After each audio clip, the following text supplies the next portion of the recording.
أعوذ بالله السميع العليم من الشيطان الرجيم بسم الله الرحمن الرحيم الحمد لله الذي هدانا لهذا وما كنا لنهتدي لولا أن هدانا الله لقد جاءت رسل ربنا بالحق الصلاة والسلام على رسول المسدد المصطفى الأمجد المحمود الأحمد أبي القاسم محمد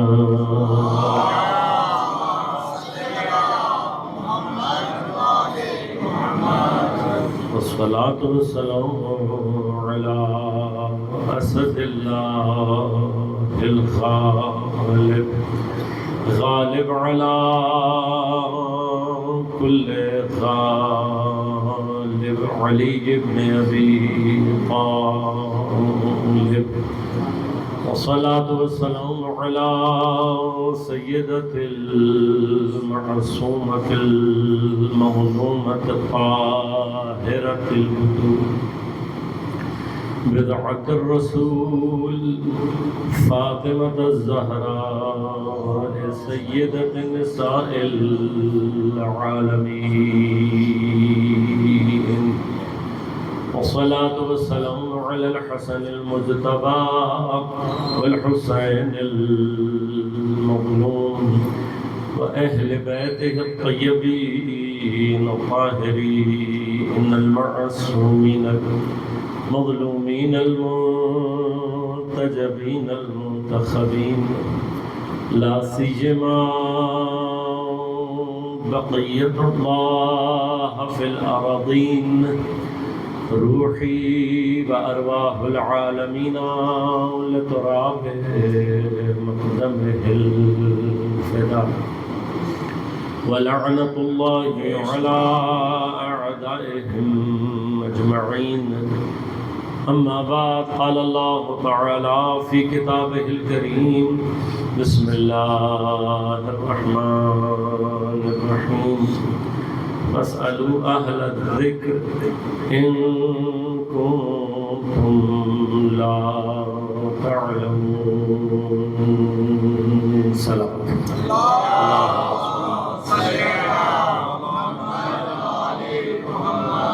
مومنین کرام سامعین محترم عزیزان کرام قدر عزاداران سید الساجدین شب شہادت سید الصابرین سید الساجدین آپ سب کی خدمت میں تسلیت اور تعزیت پیش کرتا ہوں اور ہم سب کی جانب سے تسلیت اور تعزیت اس غم کے حقیقی وارث امام زمان عجل اللہ تعالیٰ فرجہ الشریف کی خدمت اقدس جس امام نے ایک مرتبہ کربلا کوفہ اور شام کو دیکھا وہ 35 سال تک کریا کرتا رہا اور وہ وارث کربلا جو 1200 سال سے ہر روز اسے کربلا کوفہ اور شام دکھائی دی. خدا جانے اس قلب نازنین میں غم اور اندوہ کی کیا کیفیت ہوگی. شاید ہماری یہ ناقص سی عزاداری، یہ ناقص سی عبادت اور شاید ہمارے کچھ اشک بہانہ بن سکیں اس دل نازنین کے تسلی اور تسلی کے لیے کہ خدا ہم اور آپ سب سے اس کو قبول فرمائے. یقیناً سہیل شاہ صاحب پاکستان کے مایہ ناز شاعر بھی ہیں، مداح اہل بیت، اور ان کی خدمات یقیناً یعنی میرے حافظے میں بہرحال عام طور پر مجلس میں عام طور پر یہ میری عادت ہے، بہرحال اچھی ہے یا بری یہ اللہ بہتر جانتا ہے، لیکن عام طور پر میں شخصیات کا نام نہیں لیتا، لیکن بہرحال بعض یادداشتیں ایسی ہوتی ہیں کہ جن کی انسان کی زندگی پہ تاثیر ہوتی ہے. ہو سکتا ہے شاہ صاحب کو خود بھی یاد نہ ہو، لیکن غالباً 1996 یا 97 میں شاہ صاحب کوئٹہ تشریف لائے تھے ناصر اللہ امام بارگاہ میں، اور شعبان کی محافل سے انہوں نے ہمیں مستفیض فرمایا تھا. 96 یا 97 سال مجھے یاد نہیں ہے، لیکن تقریباً 96 یا 97. تب سے ان کی ایک منقبت کے شعر مجھے 2-3 تو ہمیشہ اس وقت سے اب تک یاد ہیں.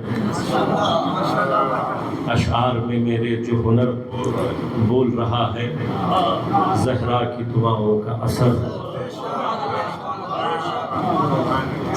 اگر کہیں شعر غلط پڑھ رہا ہوں تو معاف کر دیجیے گا، شاعر آدمی نہیں ہوں، کہیں کہیں شعر کی ٹانگیں بھی ٹوٹ جاتی ہیں تو معاف کر دیجیے گا مجھے.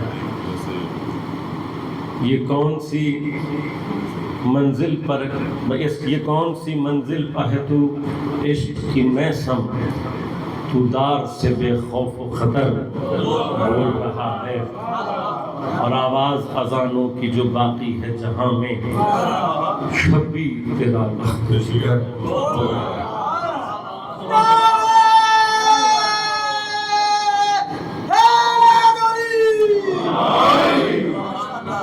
قبلہ کی اور جتنے بھی شاعران برحق ہیں ان کی صحت و سلامتی کے لیے، اور بالخصوص استاد سید جعفر شہید کی بلندی درجات، جوش علی آبادی صاحب کی بلندی درجات کے لیے ایک مرتبہ بلند آواز سے درود پڑھ دیجیے.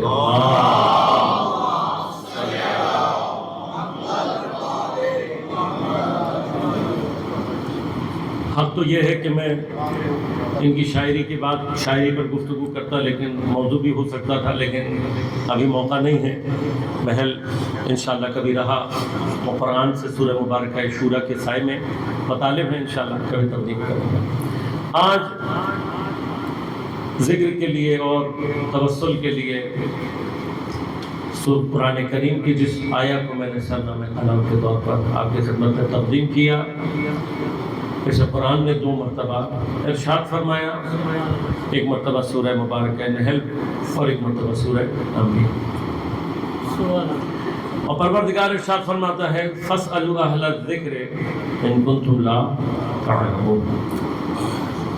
سوال کرو اہل ذکر سے اگر تم جاننے والے نہیں. میں اس آیت کے تعارف میں صرف علماء کا وہ قول نقل کروں گا کہ جو ہمارے ہاں علماء نے بیان فرمایا ہے. علماء فرماتے ہیں کہ قرآن کریم میں اگر اہل بیت اطہار کی فضیلت پر کوئی دوسری آیت نہ ہوتی، اگر نہ ہوتی، اگر کا معنی واضح ہے کہ قرآن کا ایک تجزیہ، قرآن کو ایک مرتبہ سمجھنے کا ایک مرحلہ یہ بھی ہے کہ قرآن یا اہل بیت اطہار کی مدحت کا نام ہے یا ان کے دشمنوں کی مذمت کا نام ہے. یہ ایک تجزیہ ہے قرآن کا کہ جس پر مباحث بھی موجود ہیں، یا اس میں اہل بیت اطہار کی مدحت ہے. لہذا کچھ آیات ہیں کہ جن کا صریحاً مصداق ذوات مقدس ہے اہل بیت اطہار. بعض صورتیں ایسی ہیں جو مکمل طور پر اپنا مصداق اہل بیت، سورہ کوثر مصداق واحد و بارز جناب سیدنا، سورہ قدر مصداق بارز محمد وآل محمد علیہ السلام، سورہ دہر اہل بیت اطہار کی اداؤں کا نام ہے. لہذا قرآن کریم جا بجا جن کی فضیلتوں سے بھرا ہوا ہے. اب غور کیجئے گا، جہاں اس قدر آیہ تطہیر اپنے سینے میں رکھتا ہے قرآن، جہاں کوثر و سلسبیل کی آیات رکھتا ہے قرآن، وہاں پر علماء کیا فرما رہے ہیں کہ اگر اہل بیت اطہار کی فضیلت پر اور مرجعیت دینی پر کوئی اور آیت نہ ہو، یہ ایک جملہ اہل بیت کی فضیلت کو ثابت کرنے کے لیے کافی ہے. گرچہ قرآن کریم کا بہت مختصر سا جملہ ہے، لیکن اس جملے میں آپ جہاں سے بحث کو شروع کریں گے اور تدبر کے عمل کو جہاں سے شروع کریں گے، اس آیت کا اعجاز یہ ہے، یہ آیت آپ کو خود بخود اہل بیت کے دروازے پر لے کر آ جاتی ہے۔ اب میں صرف ایک مقام بیان کروں گا کیونکہ تفاصیل یقیناً زیادہ لمبی سلسلہ گفتگو کو تقاضا کرتی ہے، اور آج ہمارے پاس صرف ایک جلسہ ہے، اس ایک جلسے کو مد نظر رکھتے ہوئے صرف ایک مقام۔ قرآن نے کسی کا نام نہیں لیا، فرمایا فَاسْأَلُوا أَهْلَ الذِّكْرِ إِن كُنتُمْ لَا تَعْلَمُونَ، اگر جاننے والے نہیں ہو تو سوال کرو کس سے؟ اہل ذکر سے۔ کوئی نام نہیں لیا، یہ اہل ذکر کوئی بھی ہو سکتا ہے، لیکن سوال یہ پیدا ہوتا ہے کہ اب جب ہم تدبر کا مرحلہ شروع کریں گے کہ بالآخر اس ذکر سے اللہ کی مراد کیا ہے۔ یقیناً اہل ذکر سے مراد ہاتھ میں تسبیح لے کر پھرنے والا ہر شخص نہیں ہے۔ ہم عام طور پر جانتے ہیں کہ ذکر کی یہ منزل نہیں ہے کہ جو ہاتھ میں تسبیح لے کر پھر رہا ہو اور ہر سوال کا جواب دے سکے۔ یہ وہ اہل ذکر ہیں جو ہر سوال کا جواب دے سکتے ہو۔ تو بس یہ ذکر کی کوئی عام منزل نہیں ہے، یہ ذکر کی کوئی ایسی منزل ہوگی کہ جس کے لیے خدا جانتا ہے کہ جو اس منزل ذکر پر ہوا وہ علم کی بھی اس منزل پر ہوگا کہ کوئی سوال اگر اس کے پاس آئے تو سائل خالی ہاتھ نہیں جائے گا۔ لہٰذا اب یہ ذکر کیا ہو سکتا ہے؟ میں نے عرض کیا کہ تفصیل بہت ہے یہاں پر، لیکن میں بہت ہی اجمالی طور پر بعض چیزیں بیان کر کے صرف ایک منزل آپ کی خدمت میں تقدیم کروں گا کہ اس ذکر کا وہ متفق علیہ معنی کہ جو تمام کے تمام جتنے بھی مفسرین ہیں، جتنے بھی علماء شیعہ سنی بالاتفاق سب نے کہا کہ یہ معنی ذکر کا 100% ہے، اس کے علاوہ سب میں شک کی گنجائش موجود ہے۔ ذکر کا کون سا معنی کہا؟ الذکر سے مراد خدا کا ذکر، کیونکہ ذکر میں کوئی مرحلہ ذکر اللہ کے ذکر سے زیادہ بلند نہیں ہو سکتا۔ بس اہل ذکر سے مراد کون ہوگا؟ اللہ کا ذکر کرنے والے۔ بس اب آپ میرے ساتھ تھوڑا سا، میں جہاں پر اور بہت سارے مقدمات بیان کر سکتا ہوں، بہت ساری چیزیں ہیں، سلسلے ہیں، لیکن میں تھوڑا سا اجمالی طور پر مسلمانوں کے اتفاق سے سہارا لے کر آگے بڑھ رہا ہوں، ورنہ ابحاث اپنی جگہ موجود ہیں۔ ذکر سے کیا مراد ہے؟ کہا کہ اللہ کا ذکر۔ اللہ کا ذکر سے مراد ہے، تب بھی ذکر سے کیا مراد ہے؟ ذکر ہوتا کیا ہے؟ تب راغب اصفہانی نے ذکر کا معنی کیا، کہا کہ ذکر اسے کہتے ہیں کہ جو کسی بھی چیز کے استظہار کو انسانی عقل میں لے کر آئے۔ اور استحضار کیا ہے؟ استحضار یعنی حضور کو ایکٹیویٹ کرنا، اپنی عقل میں حضور کو ایکٹیویٹ کرنا، یعنی کہ آپ کے ذہن میں، آپ کی عقل میں کوئی چیز حاضر ہو اور پھر آپ اس کے حضور کو ایکٹیویٹ کریں، اسے کیا کہتے ہیں؟ ذکر۔ وہ جو حضور کا مرحلہ ہے اسے علم کہتے ہیں۔ لہذا ایک بڑا سمپل سا مسئلہ ہے کہ آپ کو جب تک کسی شے کا علم حاصل نہیں ہوگا تب تک آپ اسے یاد، وہ پہلے حضور ہوگا پھر استحضار ہوگا، لیکن اگر ظہور ہی نہ ہو، مثال ایک بات ہے، میں آپ سے کہوں کہ بھئی ہمارے دوست ہیں مولانا ہاشم صاحب، اب آپ میں سے مثلا کوئی بھی مولانا ہاشم کو جانتا ہی نہیں ہے، ٹھیک ہے، تو اگر میں نے ہاشم صاحب کا نام لیا بھی اور آپ سے کہوں آپ کو یاد ہے مولانا ہاشم صاحب، تو آپ کہیں گے مولانا جن کو ہم جانتے نہیں ہیں ان کو یاد کیسے کر سکتے ہیں؟ بس ذکر بنیادی طور پر اردو میں آسان ترجمہ کیا ہے؟ یاد۔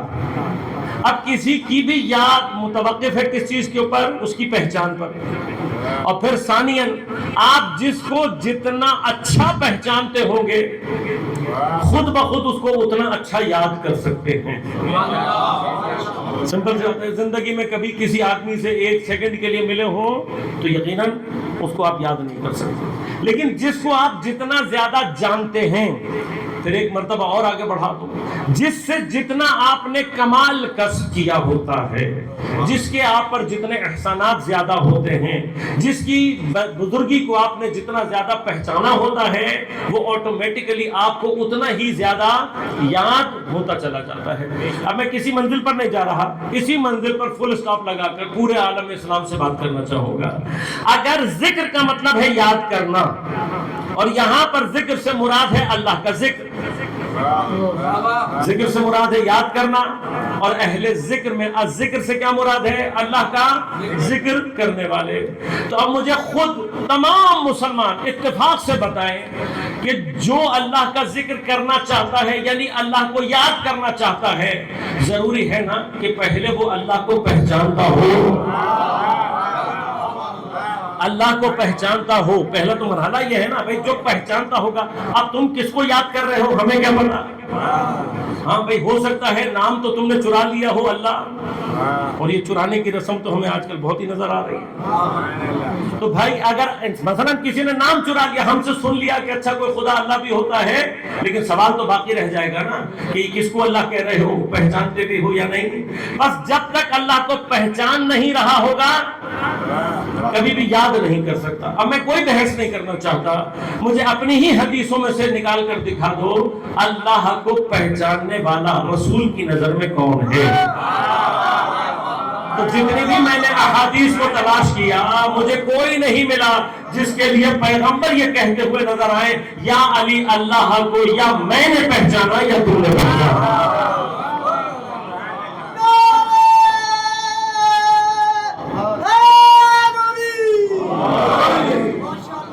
ابھی میں بحث میں نہیں اترا ہوں، میں تو بہت ابتدائی سی بات کرتا ہوں۔ ذکر متوقف ہے علم اور معرفت پر۔ اب جو جانتا ہوگا، جو پہچانتا ہوگا، وہی سب سے بہترین ذکر کرنے والا ہوگا۔ لیکن میں اس مرحلے میں نہیں، میں تھوڑا سا اس سارے مرحلے کو طے کرنا چاہتا ہوں جو مراحل ذکر کے اور اللہ ہی کے ذکر کے حتیٰ علماء اہل سنت نے بھی بیان کیے ہیں، کیوں کہ یہ ذکر کے مراتب ان کو سمجھنا ہمارے اور آپ کے لیے مفید فائدہ بھی ہے، اور بعض نکات لطیف بھی اس کے اندر موجود ہیں کہ جو آپ کی خدمت میں تقدیم کروں گا۔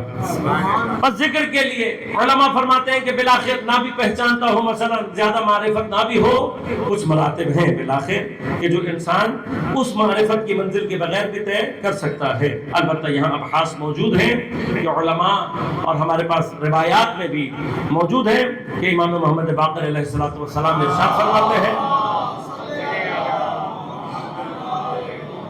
حضرت فرماتے ہیں من عمل ما یعلم علم اللہ ما لم یعلم، کہ جو اس چیز پر عمل کر لے جسے جانتا ہے، جتنا جانتا ہے، اگر اس پر عمل کر لے علم اللہ ما لم یعلم، اللہ اسے اس چیز کی تعلیم عطا کرتا ہے جو وہ نہیں جانتا۔ اب یہ جو تعلیم ہے یہ کیا ہے؟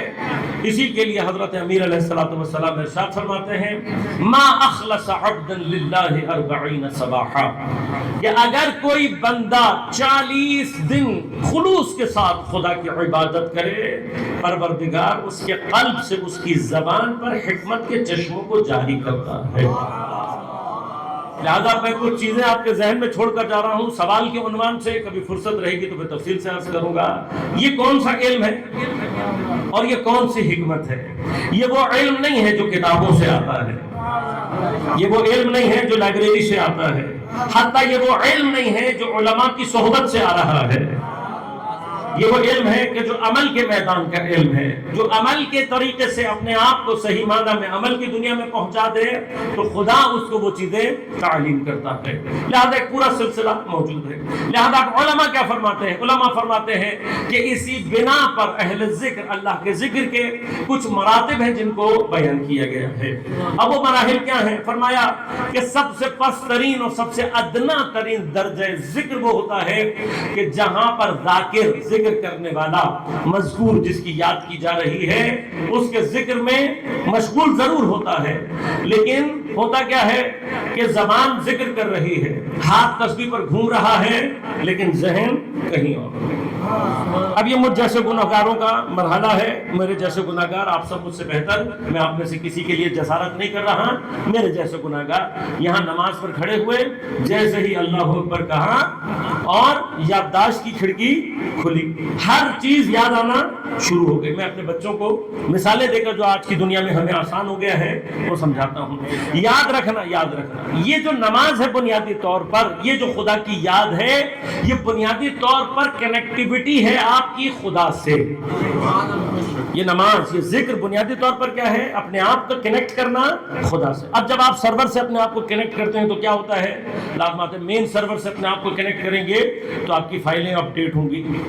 ہاں، اب یہ وہ جگہ ہے جہاں پر خدا کیا کہتا ہے؟ تم مجھ سے کنیکٹ ہو جاؤ تو تمہیں کتاب سے بے نیاز کر دوں گا، مجھ سے کنیکٹ ہو جاؤ تمہیں استاد سے بے نیاز کر دوں گا، مجھ سے کنیکٹ ہو جاؤ۔ اور یہ یاد رکھنا، یاد رکھنا، یاد رکھنا۔ اسی لیے اللہ نے اپنے اور ہمارے درمیان میں جو راؤٹرز بھیجے ہیں ہمارے، وہ سارے کے سارے ایسے ہیں کہ جو ہیک نہ ہو سکیں۔ بچوں کی زبان میں بات کر رہا ہوں تاکہ میرے بچے سمجھ جائیں۔ آج تو سائبر سیکیورٹی کا زمانہ ہے بھائی۔ آپ کا اگر راؤٹر آپ کا ہیک ہو جائے تو پتہ نہیں کب دشمن کے ہاتھ میں پہنچ جائے گی انفارمیشن، آپ کہاں دشمن آپ کے ساتھ کیا کیا کرتا پھر رہا ہوگا۔ لہذا آج کی دنیا میں سائبر سیکیورٹی کی اہمیت سمجھ میں آ رہی ہے۔ وہ کہتے ہیں بھائی سسٹم ایسا ہونا چاہیے، کیوں؟ بڑی حساس انفارمیشن ہے، ہماری دنیا کی کامیابی کا دار و مدار انہی کے اوپر ہے۔ لہذا اس کی سیکیورٹی ایسی ہونی چاہیے کہ کوئی بھی اس کے اندر نفوذ نہ کر سکے۔ بس جہاں تمہاری سیکیورٹی ایسی ہو جائے کہ جسے تم یہ کہہ دو کہ اب اسے کوئی ہیک نہیں کر سکتا، وہیں سے قسمت کا آغاز ہوتا ہے۔ لہذا اللہ نے کیا کیا ہے؟ اپنے اور ہمارے درمیان میں جو سرور رکھے ہیں وہ ایسے رکھے ہیں کہ جو معصوم ہیں۔ یہ معصوم رکھے ہی اسی لیے ہیں کہ جو بھی معصومین سے کنیکٹ ہو جائے گا پھر حتماً وہ مجھ تک پہنچ جائے گا۔ لہذا ہم اللہ کی طرف حرکت کے لیے اسی لیے معصوم کو تلاش کرتے ہیں۔ ہمیں پتا ہے کسی غیر معصوم کے ہاتھ میں اگر ہم نے اپنے معاملات دے دیے، اسے تو خود نہیں پتہ لگے گا کہ شیطان اسے کہاں لے کر جا رہا ہے۔ تو جو دوسروں کو کہہ رہا ہو کہ شیطان اگر مجھے بھٹکا دے تو مجھے لائن پر لے آ، جب تمہاری اپنی سائبر سیکیورٹی صحیح نہیں ہے تو امت کی سیکیورٹی کہاں سے کرو گے؟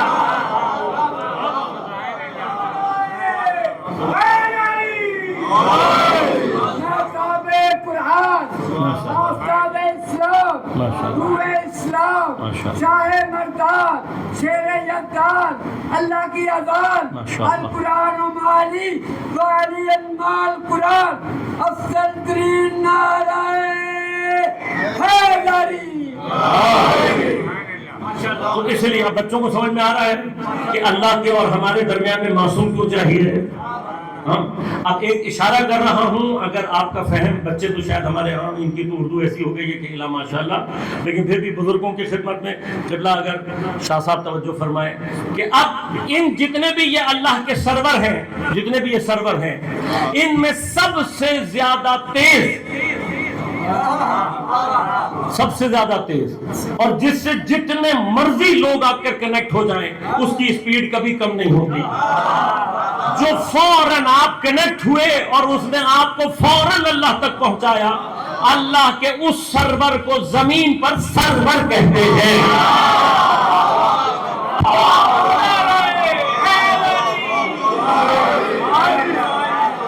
اب مجھے نہیں پتا کہ امام حسین کو سرور کیوں کہا جاتا ہے، لیکن ائمہ نے فرمایا کہ سب سے بڑا اور سب سے سری سفینہ حسین کا سفر۔ لہذا یہ حسین کی قوت ہے، یہ جو ہم نماز اور عزاداری کو ایک دوسرے سے جدا نہیں ہونے دے رہے، اور جو یہ سازش چل رہی ہے کہ ان کو جدا کر دو، بھائی مرحلہ ہی یہ ہے۔ عزاداری اور نماز کا کنیکشن ہی یہ ہے کہ جب عزادار اپنی اذان میں حسین کو یاد رکھتا ہے تو یہ نماز خود بخود اس کی معراج بن جاتی ہے۔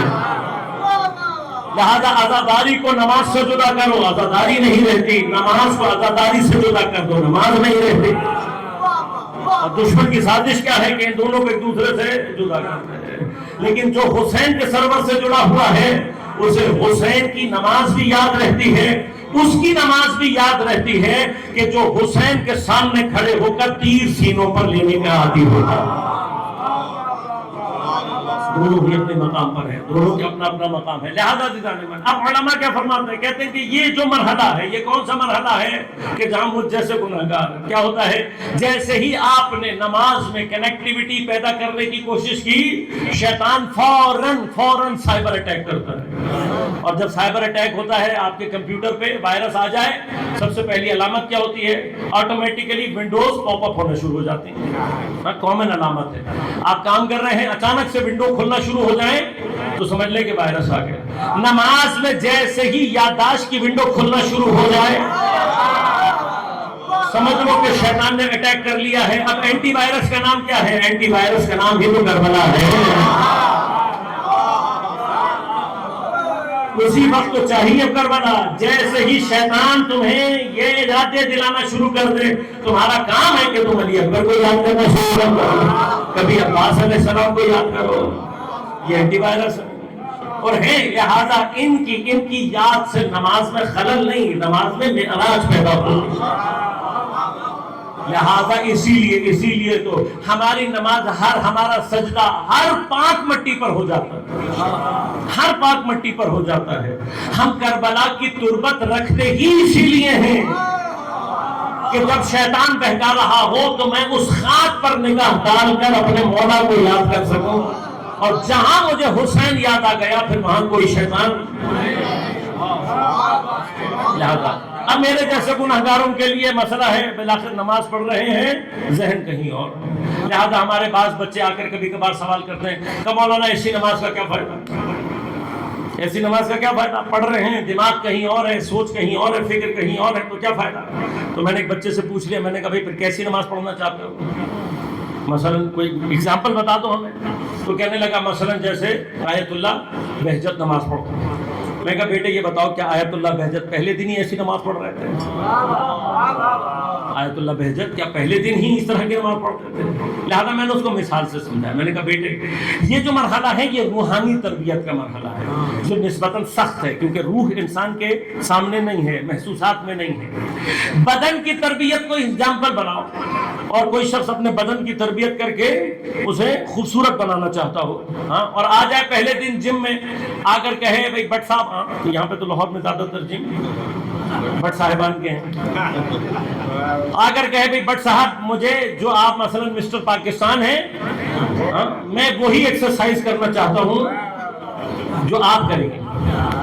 تو بٹ صاحب تو پہلے آپ کو سر سے لے کے پاؤں تک دیکھیں گے. ہاں, ایک بٹ صاحب کا ایک دفعہ کھانا میں نے دیکھ لیا تھا, تو ان کا کھانا دیکھنے کے بعد مجھے سمجھ میں آ گیا کہ ہم کبھی بھی پہلوان نہیں بن سکتے. تو بہرحال اب وہ مثلا آپ چلے گئے, اگر آپ نے ضد کی اور کہیں غلطی سے بٹ صاحب نے آپ کو ایکسرسائز کرا بھی دی تو کیا ہوگا؟ کیا ہوگا؟ اگر غلطی سے آپ نے کر بھی لی کچھ, پوری تو پھر بھی نہیں کر سکتے, کچھ بھی کرنے کی کوشش کی تو تھوڑی دیر کے بعد جم سے سیدھے جاؤ گے ہسپتال. ٹھیک, اب وہاں پہ اصول کیا ہے؟ اچھا مربی یہ ہوتا ہے جو کہتا ہے کہ بیٹے اگر واقعا سیریس ہو 1 سال تک صرف ٹائم پر آؤ, صرف ٹائم پر آؤ, صرف ٹائم پر آؤ. وہ دیکھتا ہے کہ یہ ٹائم پر آ رہا ہے یا نہیں. اگر گرمی میں, سردی میں, سختی میں, ہنسی میں, خوشی میں, ہر دن یہ آتا ہے ٹائم پر, تب بٹ صاحب کہیں گے ہاں بھائی یہ ہے, اس پر کام اب کیا جا سکتا ہے, اتنا حق خدا کو تو دے دو.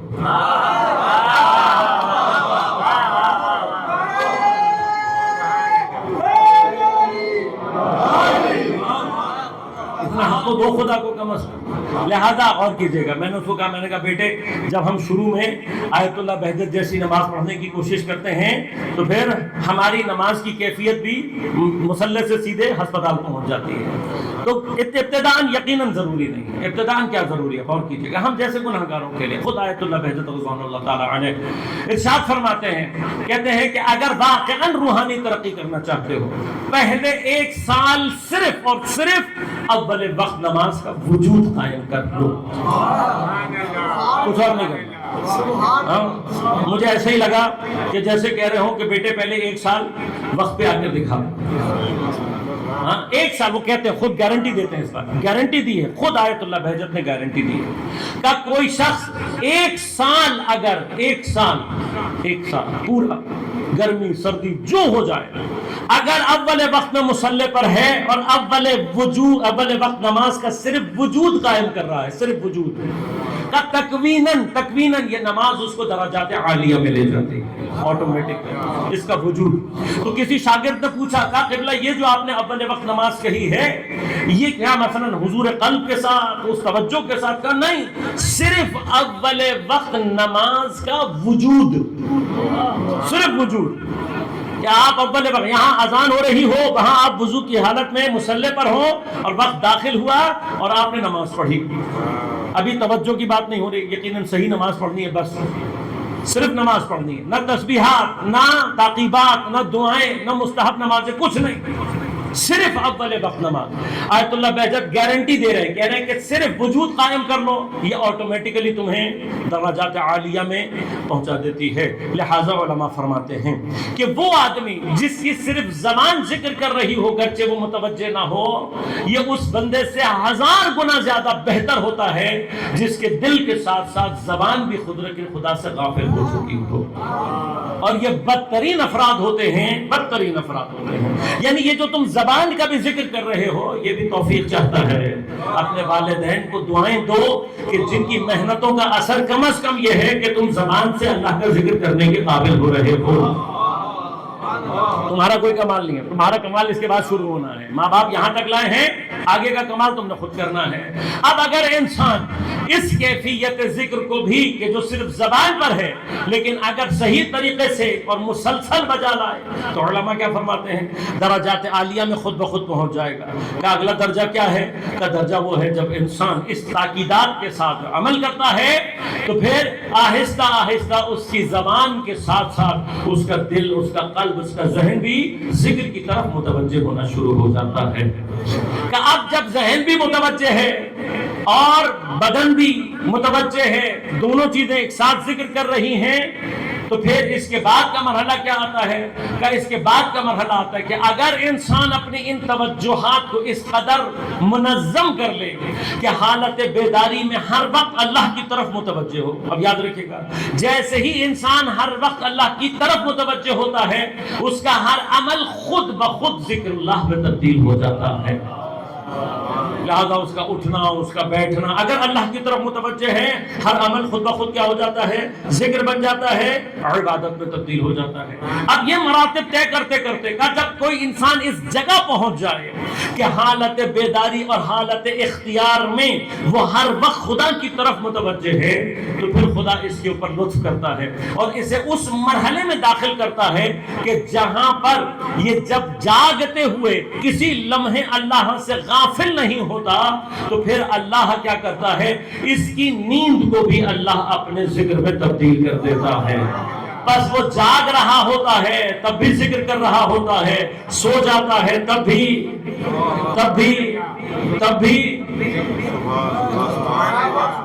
علماء کہتے ہیں یہ تو عام سا درجہ ہے، گرچہ عظیم درجہ ہے، یہ تو عام عرفا کو حاصل ہو جاتا ہے.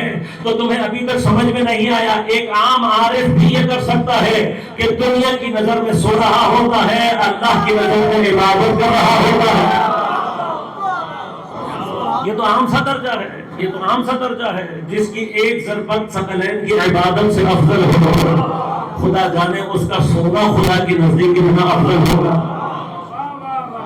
میں تفصیل میں نہیں جا رہا، بہت شارٹ کٹ کر کے اجمالی گفتگو کر کے مسائل کو آگے بڑھا رہا ہوں کیونکہ میں نے ایک منزل تک آپ کو پہنچانا ہے کہ یہ منزل، یہ مرحلہ ہی مرحلۃ العظیمہ، یہ بہت عظیم مرحلہ ہے. کیوں؟ انسان 24 گھنٹے اب سو بھی رہا ہے تب بھی ذاکر، جاگ رہا ہے تب بھی ذاکر ہے. تو کہ اب اس کے بعد ذکر آگے کیسے بڑھے گا؟ کہ اس کے بعد جو ذکر ہے وہ خلوص کے ذریعے سے آگے بڑھتا ہے. اس کے بعد کے مراحل جتنا ذاکر کے ذکر میں خلوص بڑھتا چلا جاتا ہے اتنا ہی اس کے درجات میں اضافہ ہونا شروع ہو جاتا ہے. کہ جب اس کے بعد مرحلہ بڑھنا شروع ہوتا ہے تو کیا ہوتا ہے؟ اللہ تبارک و تعالی اس کے اور اپنے درمیان سے حجابوں کو ہٹانا شروع کر دیتا ہے. اور ایک مقام وہ آتا ہے کہ جہاں پر ذاکر اور مذکور کے درمیان میں تقریباً سارے حجاب اٹھ جاتے ہیں.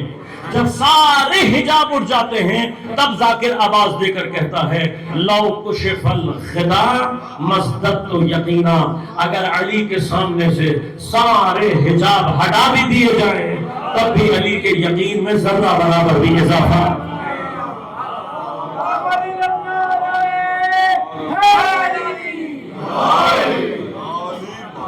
اس لیے کہ یہ وہ مرحلہ ہے کہ جہاں پر اب ذاکر اور مذکور کے درمیان سے حجاب ہونا اٹھنا شروع ہو جاتا ہے۔ یہاں پر آ کر عام طور پر اہل سنت کے علماء بحث کو ختم کر دیتے ہیں، لیکن اہل بیت کے دروازے سے علماء کو اس سے آگے کی منزلیں بھی نصیب ہوئی ہیں۔ لہذا علماء فرماتے ہیں کہ یہ وہ مرحلہ ہوتا ہے جہاں پر سارے حجاب، اب وہ حجابوں کی پوری بحث ہے جو اپنی جگہ ایک تفصیل ہے، یہ سارے حجاب اٹھتے ہیں۔ جب یہ سارے حجاب اٹھ جاتے ہیں تو آخری منزل کیا رہ جاتی ہے کہ آخری وہ منزل آتی ہے جہاں پر ذکر خود حجاب بن جاتا ہے۔ ذکر خود حجاب بن جاتا ہے۔ اب اس سے آگے اللہ اپنے ذاکر کے خلوص کا امتحان لیتا ہے، اور جب ذاکر اس امتحان کو پاس کر دے، اس امتحان سے نکل جائے، تو اللہ تبارک و تعالی حتی ذکر کے بھی حجاب کو اٹھا لیتا ہے۔ شاہ صاحب کیا ہوتا ہے؟ ذکر کا بھی جو حجاب ہے وہ اللہ تبارک بزرگوار اللہ تعالیٰ ذکر کے بھی حجاب کو اٹھا لیتا ہے۔ اب یہ مرحلہ کیا ہے؟ یا ذاکر رہ جاتا ہے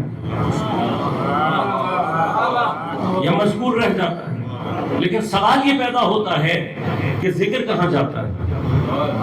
اللہ نے اٹھا تو لیا ذکر کا حجاب، لیکن جب ذکر کا حجاب اٹھ گیا اور ذکر ہی درمیان میں نہیں رہا تو کہتے ہیں اگر ذکر ہی نہ ہو تو پھر نہ ذاکر رہے گا نہ مذکور، کیونکہ ذکر کی وجہ سے ہی ذاکر بھی ہے اور مذکور بھی ہے۔ تو کہا جب حجاب ذکر اٹھتا ہے تو ہوتا کیا ہے؟ فرمایا کہ جب حجاب ذکر اٹھتا ہے تو اللہ ذاکر کو ہی اپنا ذکر بنا دیتا ہے۔ فلسفے کی بحث ہے اتحاد عالم و معلوم، پوری بحث ہے اتحاد عالم و معلوم۔ یہ وہ مقام ہے کہ جہاں پر ذاکر اور ذکر دونوں کیا ہوتے ہیں؟ ایک ہو جاتے ہیں۔ ذاکر اور ذکر دونوں جب حجاب ختم ہو گیا تو اب کیا ہوا؟ ذکر کہاں گیا؟ کہیں جاتا نہیں ہے، بلکہ خلوص کے نتیجے میں ذاکر کی ذات ہی ذکر بن جاتی ہے، اور ذکر ہی ذاکر ہو جاتا ہے، ذاکر ہی ذکر ہو جاتا ہے۔ جب ذاکر ہی ذکر ہو جاتا ہے تو اب اللہ کا ذکر کرو یا ذاکر کا ذکر کرو؟ یہ شرک کا مقام نہیں ہے، یہ شرک کا مقام نہیں ہے۔ پیغمبر نے فرمایا زیدوا مجالسکم بذکر علی، اپنی مجالس کو علی کے ذکر سے مزین کرو۔ کیوں؟ لأن ذکرہ ذکری، اس کا ذکر میرا ذکر ہے، وذکری ذکر اللہ، اور میرا ذکر اللہ کا ذکر ہے۔ تو یہ وہ مقام آ جاتا ہے کہ جہاں پر ذکر ذاکر کا ہو رہا ہوتا ہے، ثواب اللہ کے ذکر کا مل رہا ہوتا ہے۔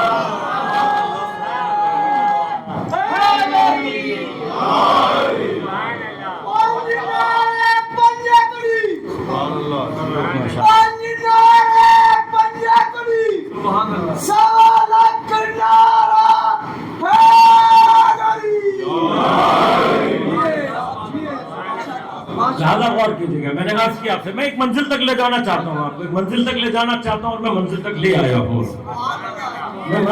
آیا ہوں، یہ مسائل، یہ تمام مراتب آپ کو سوائے اہل بیت کے کہیں اور قبلہ صاحب کی سیدہ سلامتی کے لیے بلند تر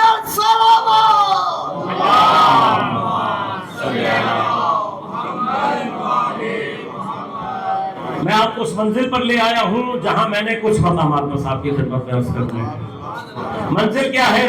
جہاں پر ذکر ہی ذاکر اور ذاکر ہی ذکر بن جاتا ہے، ذاکر ہی ذکر ہے، ذکر ہی ذاکر ہے۔ تو اب جب یہ مرحلہ آ جاتا ہے تو پھر نہ ذکر کو ذاکر سے جدا کیا جا سکتا ہے، نہ ذاکر کو ذکر سے جدا کیا جا سکتا ہے، یہ دونوں ایک دوسرے سے جدا نہیں ہوتے۔ یقیناً خدا اس مقام کو کہیں تو تجلی دینا چاہتا ہے کہ میرا کوئی ذاکر ایسا بھی ہے کہ تم جتنی مرضی کوشش کر لو تم اس ذاکر سے میرے ذکر کو جدا نہیں کر سکتے۔ لہذا اللہ نے ظالموں کو وہ موقع دیا کہ وہ مسلط ہوئے، اور مسلط ہونے کے بعد انہوں نے اپنے تئیں یہ جسارت کی کہ وہ اس ذاکر کے سر کو کاٹ دیں، اور سمجھ یہ رہے تھے کہ کہ ہم جب اس غور کیجیے گا یہ کون سا ذاکر ہے؟ یہ وہ ذاکر ہے جو اپنے خلوص کے لیے اپنا پورا گھر خدا کے سامنے قربان کر رہا ہے. سب کچھ قربان کرنے کے بعد اس نے ایسا سجدہ خدا کی بارگاہ میں کیا کہ شاید شیطانوں کو یہ سمجھ میں نہیں آ رہا تھا کہ اس ذاکر سے ذکر کو چھڑائیں کیسے.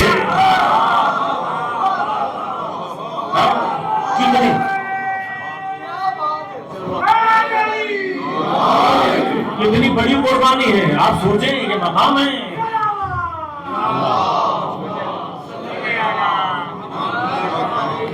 عجیب مقام ہے. عجیب. یہ ہمیں سمجھنے کی ضرورت ہے کہ 6 مہینے کے جنازے کو ہاتھ میں لے کر حسین کیا کہہ رہے؟ انا للہ وانا الیہ راجعون. رضا بقضائہ وتسلیما لامرہ. سنا رہے ہیں کہ تم اکبر میرا قتل کر دو گے میں ذکر سے ہاتھ نہیں اٹھاؤں گا. تم عباس کو قتل کر دو گے میں ذکر سے ہاتھ نہیں اٹھاؤں گا. تم میرے اصغر کو قتل کر دو گے میں ذکر سے ہاتھ نہیں اٹھاؤں گا. آخری کیا منزل تھی؟ سر سے لے کر پیر تک زخموں میں چور چور ہو گیا. لوگوں نے سوچا کہ شاید اتنا مارا ہے اب سجدہ نہیں کرے گا. میرے مولا نے اسی وقت خاک پر سجدے کو رکھ دیا. سر کو جیسے ہی خاک کے اوپر رکھ کر ذکر کرنا شروع کیا شیطان نے آگے بڑھ کر سوچا کہ اب یہ آخری منزل ہے. میں اس کے سر پہ سر کو بدن سے جدا کر دوں گا تب تو ذکر رک جائے گا. سر کو بدن سے جدا کیا. نوکے نیزہ پر سوار کیا. سر میں نوکے نیزہ پر قرآن پڑھ کر بتایا کہ یہ وہ ذاکر ہے جس سے ذکر کو جدا کیا ہی نہیں جا سکتا.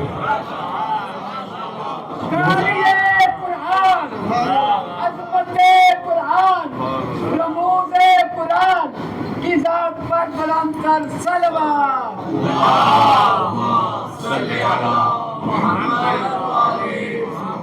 یہ اسرار ہیں جنہیں سید الشہداء ظہور دے رہے ہیں. لیکن یہ مناب غور کیجئے گا ذکر کا سب سے اعلیٰ ترین مرحلہ کون سا ہے؟ نماز. نماز کا سب سے اعلیٰ ترین مرحلہ کون سا ہے؟ فسبح بحمد ربک وکن من الساجدین. خدا پیغمبر کو کہہ رہا ہے اے میرے حبیب پس تم تسبیح کرو پروردگار کے حمد کے ساتھ وکن من الساجدین اور سجدہ گزاروں میں سے ہو جائے. بتحقیق حتماً حضرت نبی اکرم کے سجدے سے بڑا سجدہ کوئی آپ سے بڑا کوئی ساجد نہیں. لیکن یہ جو ہم بات کر رہے ہیں یہ کمپیریزن نہیں ہے عزیزوں. یہ مقابلہ مقایسہ نہیں ہے. یہ کسی کو بڑھانا گھٹانا نہیں ہے. اس کے لیے وہ اینک چاہیے جو ان کو جب اس حقیقت نوریہ محمدیہ سے دیکھتی ہے تو کلنا محمد دکھائی دیتے ہیں. اب یہ زمان و مکان کی محدودیتیں ہیں کہ ایک ذات سے سارے کمال ظاہر نہیں ہو سکتے. تو جس نے نبوت کی خاتمیت کو اپنے اندر سے ظہور دے دیا وہ ولایت کی خاتمیت کو ظہور نہیں دے سکتا تھا. جس نے ولایت کی خاتمیت کو ظہور دے دیا وہ عصمت کی خاتمیت کو ظہور نہیں دے سکتا تھا. جس نے عصمت کی خاتمیت کو ظہور دے دیا وہ حلم کی خاتمیت کو ظہور نہیں دے سکتا تھا. جس نے حلم کی خاتمیت کو ظہور دے دیا وہ شہادت کی خاتمیت کو عشق کی خاتمیت کو ظہور نہیں دے سکتا تھا. لیکن جس نے عشق کی اور جس نے شہادت کی خاتمیت کو ظہور دیا وہ سجدے کی خاتمیت کو ظہور نہیں دے سکتا تھا. جسے یہ اللہ نے موقع فراہم کیا کہ وہ سجدوں کی خاتمیت کو ظہور دے اسے سید الساجدین کہتے ہیں. لہذا آپ غور کیجیے گا یقیناً پیغمبر کے وہ سجدے جو آپ نے سدرۃ المنتہا پر جا کر انجام دیے ہوں گے یقیناً بہت عظیم ہوں گے. لیکن اس سے ایک مرحلہ آگے وہ سجدہ ظہور پیدا کرتا ہے کہ جب ساجد کے سر پر ضربت لگتی ہے تو وہ آہ نہیں کہتا ہے فزت برب الکعبہ. یقیناً یہ سجدہ اپنی جگہ بہت باعظمت ہے لیکن اس سجدے نے بھی ساجد کو سید الساجدین نہیں بنایا. بس وہ سجدہ انجام پایا جو حسین نے عصر عاشور انجام دیا. سجدوں کی تاریخ کا عجیب ترین سجدہ ہے. ساجد سر اپنی مرضی سے لے کر گیا ہے اٹھایا گیا سر نوکے نیزہ پر. شاید اس سے بڑا سجدہ نہیں ہو سکتا مگر اس سجدے نے بھی میرے مولا کو سید الساجدین. اب یہ خلوص کی کون سی منزل ہے جو کسی ذاکر کو سید الساجدین بنا دیتی ہے؟ اب اگر اس سے آگے کا سجدہ دیکھنا ہے، اس سے آگے کا ذکر اللہ دیکھنا ہے، تو آؤ شام غریبوں کے میدان میں، جہاں ایک طرف بھائیوں کے جنازے ہیں، چچا کا جنازہ ہے، شبیہ مصطفیٰ سینے میں برچھی لگی ہوئی ہے، شبیہ مجتبیٰ گھوڑوں سے پامال ہے، شبیہ مرتضیٰ بازو میں ڈال کر سویا ہوا ہے، خود حسین کا جنازہ پامال ہے، اور شبیہ زہرا بے رضا بیٹھی ہوئی ہے، خیموں کو آگ لگی ہوئی ہے، مائیں بہنیں سربراہنا ہیں، اور پھر جو خود بیمار ہے، بستر جل چکا ہے، اور پھر کربلا کی خاک پر سر کو سجدے میں رکھ کر کہہ رہا ہے سبحان ربی.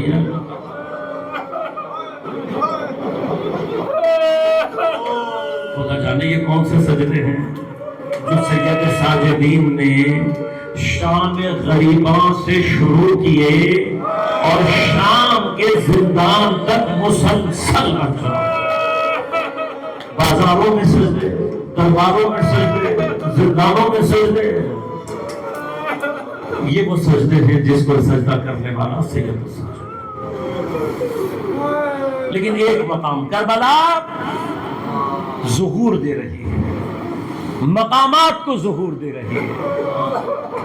ہمارے اوپر ذرا سی تکلیف آ جائے، ذرا سی پریشانی آ جائے، سب سے پہلے اللہ کا ذکر ہاتھ سے جاتا. لیکن خدا جانے وہ ذاکرہ کس منزل پر ہے جو پوری کربلا دیکھ چکی ہے، چادر کی قربانی دے چکی ہے، جو زمین پر سیدہ کی ثانی ہے، فضیلتوں میں سیدہ کے علاوہ جس کا کوئی مقابلہ نہیں کر سکتا، بازاروں اور درباروں میں سربراہ کھڑی ہے، اسیر ہو کر ابن زیاد ملعون کے دربار میں ہے. اور ایک مرتبہ ابن زیاد یہ سوچ کر شہزادی کو تانا دینے کے لیے، دل کو دکھانے کے لیے کہتا ہے دیکھا خدا نے سب تمہارے لیے کیا کیا. اب یہ جانتا نہیں ہے یہ ذاکرہ اس منزل پر ہے جہاں ذاکر اور مذکور کے درمیان کوئی حجاب نہیں ہوتا. تو جب کہا نہ دیکھا خدا نے تمہارے ساتھ کیا کیا، ذاکرہ نے ایک مرتبہ پلٹ کر کہا ما رأیت الا جمیلا. واقعاً کبھی انسان سوچے ما رأیت الا جمیلا، جس کے لیے پوری کربلا جمال الہی ہو، جس کے لیے اسیری جمال الہی ہو، جس کے لیے بازار اور دربار، خدا جانے زینب کبریٰ کیا دیکھا. وہ ذاکر ہیں جو کہ بازاروں اور دربار کے ذاکر ہیں، جنہوں نے نو کے سنا سے آگے بڑھ کر ذکر کو زمانے کے طاغوت کے سامنے بیان کیا. اور یہ کارنامہ ہے جناب زینب کا. یزید ملعون یہ سمجھ رہا تھا کہ یہ عورت ہے، خاتون ہے، اتنی تکلیفوں کے بعد کمزور ہو جائے گی. چاہتا کیا تھا؟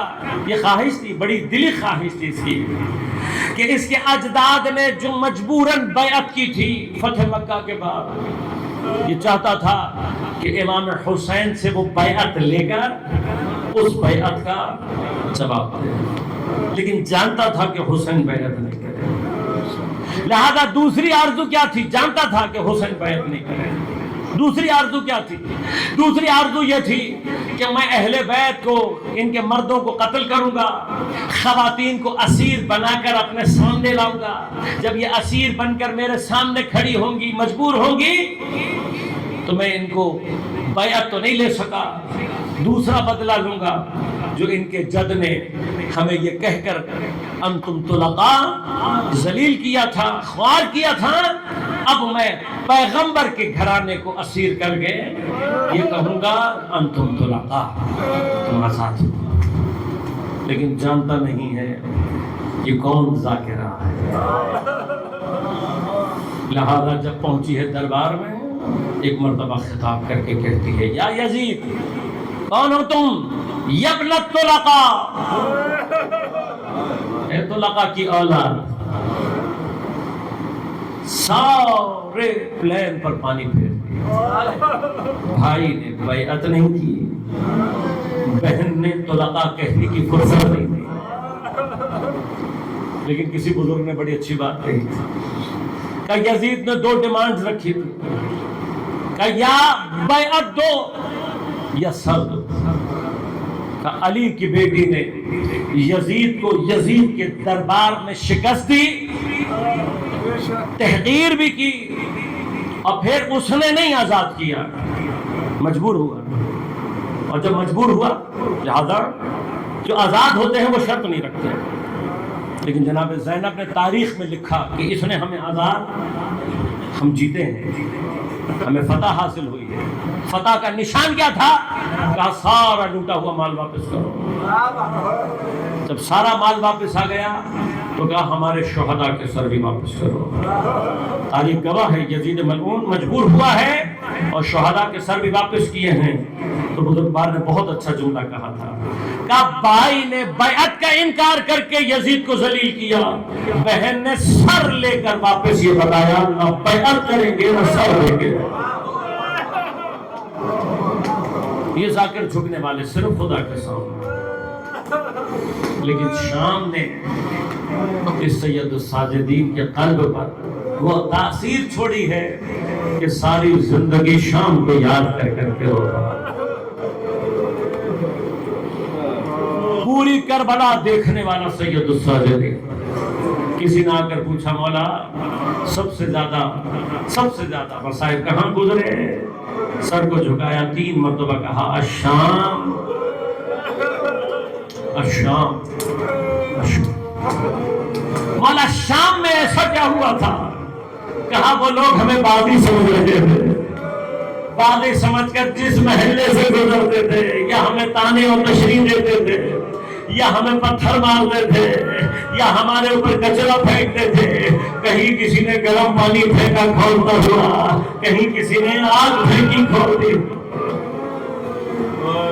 کتنے گھنٹے صرف بازار میں لگ گئے، پھر کئی پہر کھڑے رہے ہیں باب الساعہ پر تاکہ دربار کی آرائش ہو جائے۔ بس عزیزو جب دربار کی آرائش ہو گئی، مرحلہ بڑا سنگین تھا، 700 کرسی نشین بیٹھے ہوئے ہیں، دربار سجا ہوا ہے، سید سجاد سر جھکا کر ایک کونے میں کھڑے ہو گئے، شہزادیاں بھی ایک کونے میں دائرہ کی صورت میں ایک دوسرے کے پیچھے خود کو چھپاتی ہوئی بیٹھ گئی۔ اسی دائرے کے درمیان میں حیا کی وہ ملکہ اپنے وجود کو پوری طرح سے سمیٹ کر بیٹھی ہوئی تھی۔ تاریخ کہتی ہے اس طرح سے اپنے وجود کو سمیٹا ہوا تھا، گویا اپنے وجود کا اظہار نہیں کرنا چاہتی تھی۔ کہ بس ایک مرحلہ وہ آیا کہ جب صبر کے امام کا پیمانہ لبریز ہوا۔ پوری کربلا میں ایک مقام یہ تھا جب شرابی کا نشہ بہت زیادہ سر پر چڑھا اور چوب اٹھا کر اس نے لکڑی اٹھا کر لبھائے حضرت سید الشہداء پر بے حرمتی کرنا شروع کی۔ یہ وہ مقام تھا جہاں صبر کے امام کا پیمانہ لبریز ہوا۔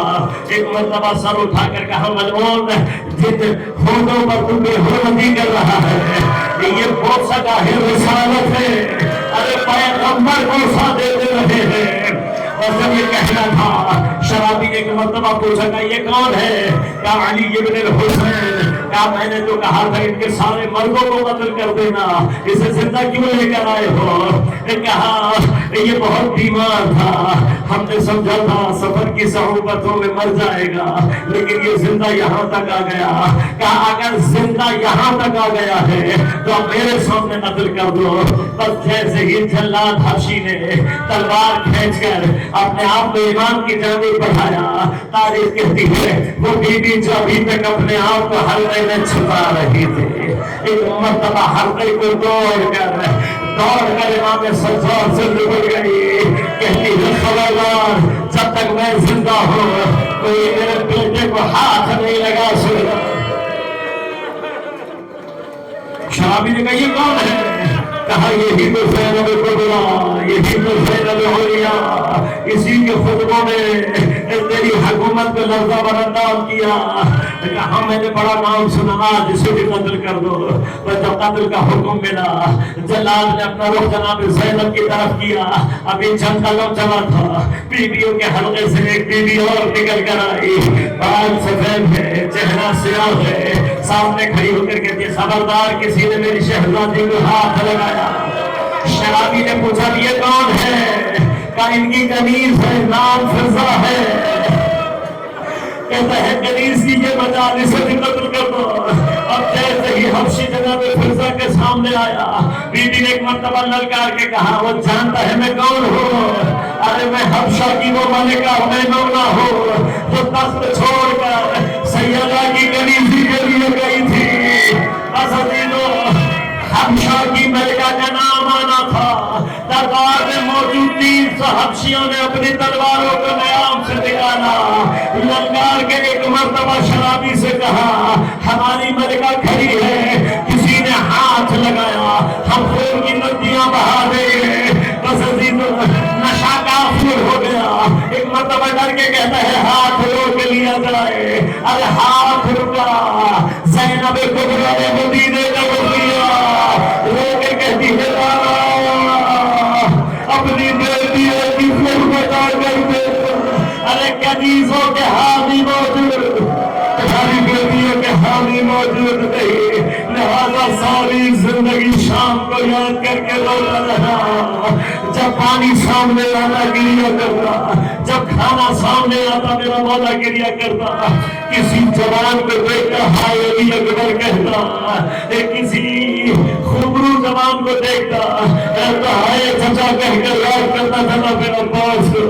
کسی ماں کی آغوش میں 6 مہینے کا بچہ دیکھتا ہائے علی اصغر کہہ کر روتا۔ لیکن مدینہ والے کہتے تھے قصاب بڑا اہتمام کرتے تھے، امام کے سامنے ذبح نہ ہونے پائے جانور۔ ارے اگر نظر پڑ جاتی سید سجد غش کھا کر گر جاتے، جب غش سے اٹھایا جاتا رو کر کہتے ہائے میرے مظلوم بابا، 3 دن کا بھوکا پیاسا، پشتے خنجر 12 ضربتیں۔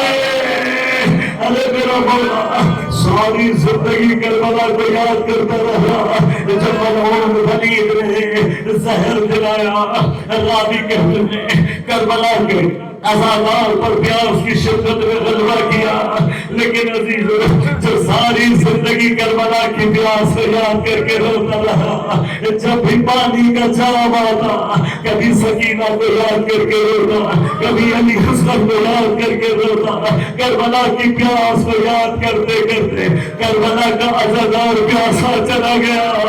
بس عزیزو امام باقر نے ایک مرتبہ غسل کا اہتمام کیا، بس غسل دیتے ہوئے امام باقر بھارے مار مار کر رونا شروع ہوئے۔ میں آپ کو یاد تو ہوگا ایک اور جنازہ رات کی تاریکی میں غسل دینے والا تڑپ تڑپ کر رو رہا تھا۔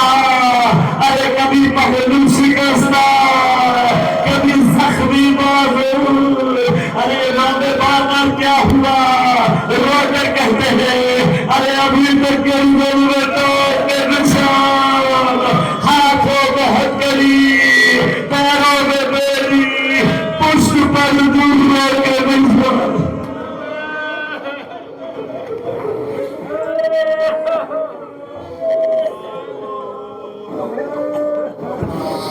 میں تمہیں پوچھ